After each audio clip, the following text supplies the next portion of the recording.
कहा था कि बेटा मेहनत कर लें, किसी के आगे हाथ ना फैलाएं। और वही बात मैंने लेके तो मैंने ये ढाबा ये स्टार्ट किया दाल चावल का। मैं अपने बच्चों को लेके इधर उधर घूम रही हूँ कि मुझे यहाँ से कुछ मिल जाए, चले मैं कोई छत लेके बैठ जाऊँ, कोई गिरवी मकान ही लेके बैठ जाऊँ। मैं हुकूमत से यही कहना चाहती हूँ कि मेरी कुछ मदद करें कि मेरा ये मकान का मसला जो है वो हल करें। 10 साल से वो केस चलता जा रहा है।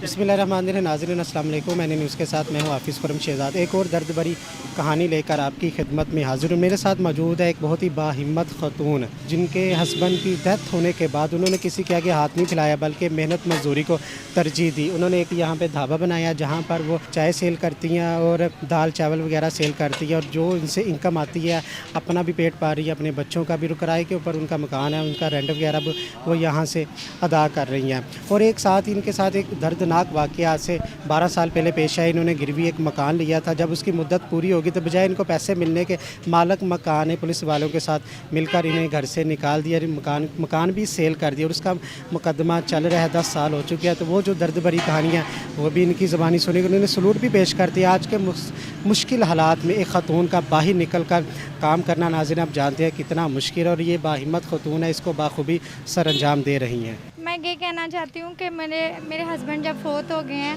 उन्होंने नशा, अच्छा भला चल रहा था सारा कुछ, उन्होंने नशा करना शुरू कर दिया जिसकी वजह से उनकी डेथ हो गई। और फिर उसके बाद मैंने घरों में भी काम किया है। घरों में काम करने से इनके अखराजात नहीं पूरे कर पा रही थी। पढ़ भी रहे हैं, किराए पे भी रह रही हूँ, सारी ज़रूरतें पूरी कर रही हूँ, लेकिन हो नहीं पा रही थी उस दौरान। फिर मैंने फ़ैसला किया कि मुझे क्यों ना कोई और ऐसा काम करना चाहिए जिससे मेरे बच्चों का सिस्टम चलता रहे। मैं दूसरों पर हाथ, मेरी अम्मी ने कहा था कि बेटा मेहनत कर लें, किसी के आगे हाथ ना फैलाएं। और वही बात मैंने लेके तो मैंने ये ढाबा ये स्टार्ट किया दाल चावल का, कि मैं दाल चावल सेल करूँगी अपने बच्चों के लिए। और अल्लाह का शुक्र है अल्हम्दुलिल्लाह कि अपनी मेहनत से मैं कमा के इनको पढ़ा भी रही हूँ, घर के अखराजात भी थोड़े बहुत पूरे कर रही हूँ। शुक्र है अल्लाह पाक की ज़ात का, मेहनत करके मैं ये कमा रही हूँ। कितना आप अरसा हो गया ये आपको लगाए हुए, अखराजात रोज़ाना के पूरे हो जाते हैं क्योंकि मुश्किल आता है? अल्हम्दुलिल्लाह बस भाई, कभी तो सिलसिला जो है ना वो सही चलता है, कभी आपको पता है कारोबार में उतराव चढ़ाव आता रहता है, तो कभी पूरे सेल हो जाते हैं, कभी नहीं भी हो पाते सेल। बस ऐसे ये शुक्र है, बस चल रहा है। अल्लाह का शुक्र ही अदा करती हूँ। मैंने हर हाल में अल्लाह का शुक्र ही अदा किया है और मैं करती रहूँगी। अच्छा, वो जो आपका मकान का आपने बताया था आपके साथ 2 लाख रुपए का जो फ्रॉड किया मालक मकान ने, वो क्या किस्सा है ज़रा सुनाइए। मेरी अम्मी ने मकान लिया था सांदे में गिरवी, तो उस मालक मकान ने ना 2 साल का एग्रीमेंट था हमारा। उस मालक मकान को चाहिए था कि 2 साल का एग्रीमेंट पूरा हो गया है तो हमसे आके पूछता कि आपने रहना है कि नहीं रहना, फिर ही वो हम फैसला कर पाते। लेकिन वो 2 साल के बाद नहीं आया। हमने ही उसको कॉल करके बुलाया था, बस उसने किसी वजह से गुस्से में आके हम पे केस कर दिया कि भी तुम लोग किराएदार हो। हमने फिर हमें थाने में बुलाया गया, मैं और मेरी अम्मी थाने में गए। हम लोगों ने उनको जाके वो स्टाम्प दिखाया कि ये देखें हमारा एग्रीमेंट हुआ है।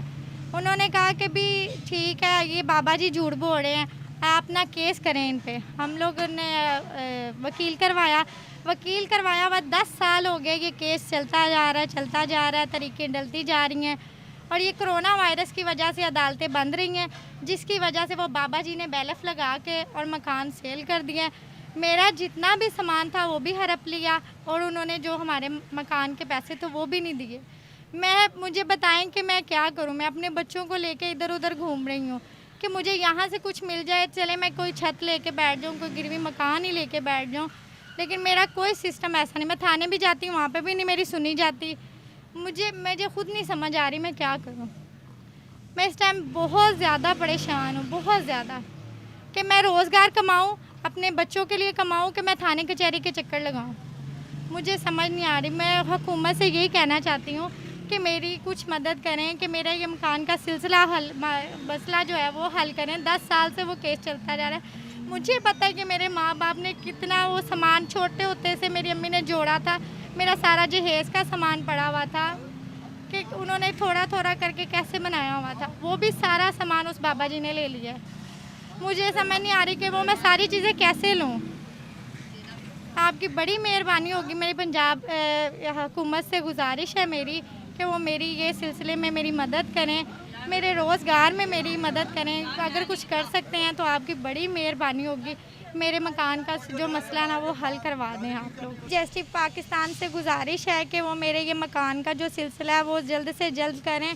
मैं अपने बच्चों के लिए रोज़ी कमा रही हूँ, जिसके हलाल से उनको पाल रही हूँ। बाज़ औक़ात ऐसा टाइम होता है कि मेरा दिल करता है कि मैं ख़ुद को ही मार दूँ। जितने हालात ये दुनिया देखती हैं, आप देख रहे हैं कि दुनिया वाले वैसे ही नहीं जीने देते। बाज़ औक़ात मेरा ऐसा ही दिल करता है कि मैं अपने आप को कत्ल कर लूँ, लेकिन सिर्फ बच्चों की तरफ देख के ना कि मैं फिर चुप कर जाती हूँ और फिर रिज़्क़ हलाल इनके लिए कमाने के लिए निकल पड़ती हूँ। मेरी पंजाब हुकूमत से बहुत ज़्यादा अपील है कि वो मेरे ये मसला हल कर दें। अच्छा, माशाल्लाह बाहिम्मत ख़तून है। ख़तून के लिए बाहर निकल कर इस तरह चाय वगैरह सेल करना, दाल चाय बहुत मुश्किल है। तो कितनी आपको मुश्किलात आ रही हैं, लोगों के किस तरह फेस करती हैं आप? बहुत से आपको पता है कि हम लोग जब बाहर निकलते हैं ना, बहुत से लोग अच्छे भी होते हैं, हम बुरे भी होते हैं और हमें सुनना पड़ता है। लेकिन मैं इधर से सुनती इधर से निकाल देती हूँ कि कोई मसला नहीं है। बाज़ औक़ात बहुत से बदतमीज़ लोग भी आते हैं, उनसे यही कहा जाता है कि भाई खाएं और जाएं। क्योंकि मैं देखें, अगर मैंने ऐसे ही काम करने होते ना तो मैं ये काम ना कर रही होती, मैं मेहनत ना कर रही होती, मैं कुछ और ही कर रही होती। लेकिन मैंने सिर्फ अपने बच्चों का मुस्तकबिल संवारने के लिए, मेरी माशाल्लाह 2 बेटियाँ हैं 2 बेटे हैं, कि इनको मैं अच्छा मुस्तकबिल दे सकूँ। स्कूल जाते हैं वो? स्कूल जाते हैं, 3 मेरे बच्चे स्कूल जाते हैं। एक छोटी है बेटी, वो 3 साल की है, वो नहीं जाती स्कूल। तीनों स्कूल जाते हैं। मैं कहती हूँ कि ये पढ़ लिख के कुछ बन जाएँ, अच्छी अच्छी जॉब्स पे लग जाएँ, या अच्छा जो भी है इनके लिए अच्छा हो जाए। और अल्लाह ताला से मैं यही हमेशा दुआ की, अल्लाह पाक मेरी औलाद को नेक बनाई। जितनी मैं ये परेशानियाँ तकलीफ़ें देख रही हूँ ना, बस औलाद नेक निकल आए, बस यही दुआ करती हूँ अल्लाह से। जी नाज़रीन, आपने सुनी दर्द भरी कहानी। एक बाहिम्मत ख़तून है जिन्होंने किसी का आगे हाथ नहीं फैलाया, बच्चों को रिज़्क़ हलाल कमाने के लिए एक ढापा लगाया, मेहनत मजदूरी कर रही हैं। और इनके मकान की कहानी भी आपने सुनी। चीफ जस्टिस ऑफ पाकिस्तान से दर्दमाना अपील है कि सो मोटो एक्शन ले और इनका जो 10 साल से जो केस लटका हुआ है, इनके जो पैसे हैं, जो वाजबात है, जो हक हलाल के इनके बनते हैं, और इनका जो सामान वगैरह खुदा रहा वो इनको दिलवाया जाए। और मुखैर हज़रात से भी, हुकूमत पाकिस्तान से भी अपील है कि इन जैसे अफराद की बिल्कुल मदद की जाए, ताकि वो बाहिम्मत ख़तून है, वो अपना रिज़्क़ कमा रही, इनके रिज़्क़ में इजाफे के लिए इनका बाजू पकड़ना चाहिए और इनको अच्छा रोज़गार देना चाहिए। इसी के साथ कैमरामैन काशिफ भट्टी और मुझे दीजिएगा इजाज़त। अल्लाह ने के बाद।